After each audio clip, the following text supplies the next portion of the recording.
আসসালামু আলাইকুম, সবাই কেমন আছেন? আলহামদুলিল্লাহ আমরা সবাই ভালো আছি। আর আজকে আমার ছেলের জন্মদিন ছিল, সেই উপলক্ষে আমি হালকা পাতলা ওর জন্যে রান্না করেছি। আর ওর মনটাও খারাপ ছিল, কারণ ও অসুস্থ ছিল। আজ ৩ দিন হয়েছে ওর জ্বর হয়েছে। আর এ কারণে আমি অনেক কিছু করতেও পারিনি। ও আমাকে ছাড়া থাকতে চায় না, সবসময় বলে আম্মি তুমি আমার কাছে থাকো।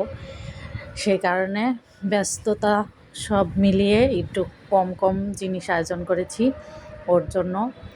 আর ও কখনো কেক কাটে না। ছোটোবেলায় একবার কেক কাটছিল, তারপরের থেকে ও আর কেক কাটে না। ও নিজে থেকেই বলে কেক কাটবো না, কেক কাটতে হয় না। তাই ওর জন্য আমি কখনো কেক কিনি না। ওই জন্মদিন শেষ হয়ে গেলে হঠাৎ একদিন নিয়ে কেক কিনে খাওয়াই, কিন্তু এভাবে কেক কেটে খাওয়াই না জন্মদিন উপলক্ষে। ও খেতেও চায় না। তাই ওর জন্য আজকের আয়োজন। আপনাদের কেমন লেগেছে জানাবেন। আর ওর বাবা অফিস থেকে এসে ওকে একটু মিষ্টি মুখ করাইছে। ওর জন্য আমি একটু পায়েস রান্না করেছি। পায়েসটা ওকে খাইয়ে দিতে গিয়ে ওর বাবা তো কান্নাই করে দিয়েছে। ওর বাবা ওকে অনেক ভালোবাসে, ওর প্রতি অনেক দুর্বল। আর আমার ছেলেটারও মন খারাপ হয়ে গেছে, খাইয়ে দিতে নিয়ে মনটা খারাপ করে ফেলেছে ওর বাবা, যে ছেলেটা আমার দেখতে দেখতে বড় হয়ে গেল। এই আর কি, এই ওর জন্য আয়োজন করেছি। আপনাদের সবার কেমন লেগেছে জানাবেন। আর ওর জন্য বেশি বেশি দোয়া করবেন, ও যেন মানুষের মতো মানুষ হতে পারে।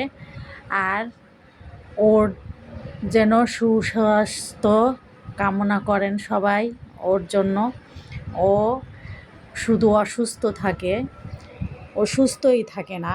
ওর জন্য আপনারা একটু বেশি বেশি দোয়া করবেন।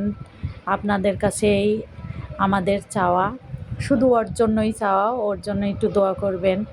ওর যেন সুস্থতার সাথে নেক হায়াত দান করে আল্লাহ। ও জানে সুস্থ থাকে, ভালো থাকে। আর ভালো মনের একটা মানুষ হয়ে তৈরি করতে পারি ওকে। ও যেন সব সময় মানুষের পাশে দাঁড়ায়। ওর মন এমনি ভালো আছে, ও সবার সাথে মিশতে চায়, থাকতে চায়। সবাইকে ধন্যবাদ এতটা সময় আমার সাথে থাকার জন্য।